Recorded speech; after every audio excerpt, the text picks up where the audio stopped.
নমস্কার বন্ধুরা, কেমন আছেন সবাই? আমার প্রথম ব্লগে আপনাদের সবাইকে স্বাগতম জানাই।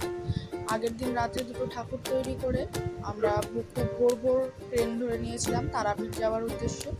বজবজ থেকে শিয়ালদা, তারপর শিয়ালদা থেকে জয়মা তারা এক্সপ্রেস ট্রেনে করে গিয়েছিলাম। খুব ভোরবেলা উঠতে হয়েছিল।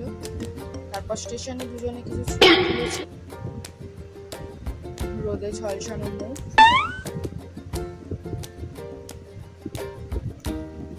তারপর ফাইনালি আমরা হোটেল রুমে এসে পৌঁছাই। এই ছিল আমাদের রুম।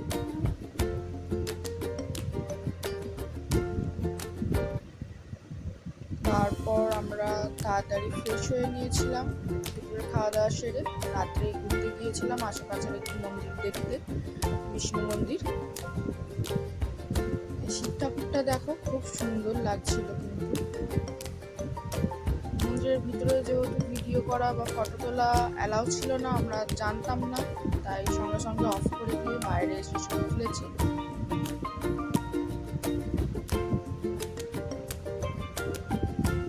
পরের দিন সকালবেলা ভোর 4টে থেকে আমরা লাইন দিয়ে মায়ের দর্শনের জন্য গিয়েছিলাম পুজো দিতে। ফাইনালি আমরা মন্দিরটা দেখতে পেয়েছি, মায়ের দর্শন করতে পারলাম।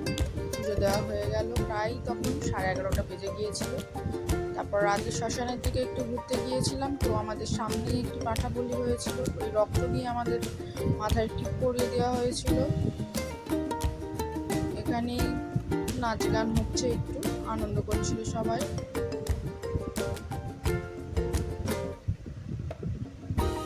জায়গাটা খুবই অন্ধকার ছিল।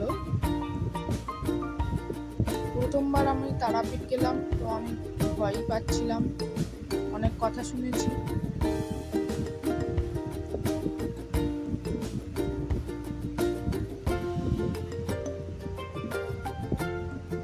চারিদিকে জয় তারা জয় তারা বলে শুনতে পাচ্ছিলাম।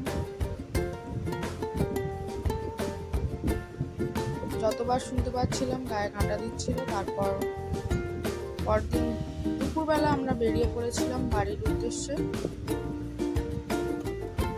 আমি এত সুন্দর দৃশ্য, ট্রেনে যেতে যেতে পদ্ম ফুল প্রচুর চাষ হয়ে আছে, প্রচুর পদ্ম ফুল, খুব সুন্দর লাগছিল।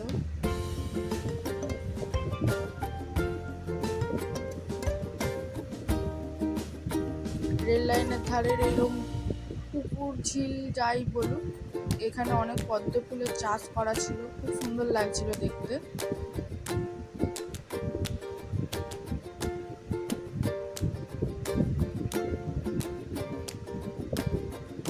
দেন আমরা ফাইনালি বাড়ি চলেই আসলাম। খুব তাড়াতাড়ি দেখা হচ্ছে একটি বড় ব্লগের সাথে। তার আগে আপনারা প্লিজ একটু সাবস্ক্রাইব করে পাশে থাকুন। জয় তারা।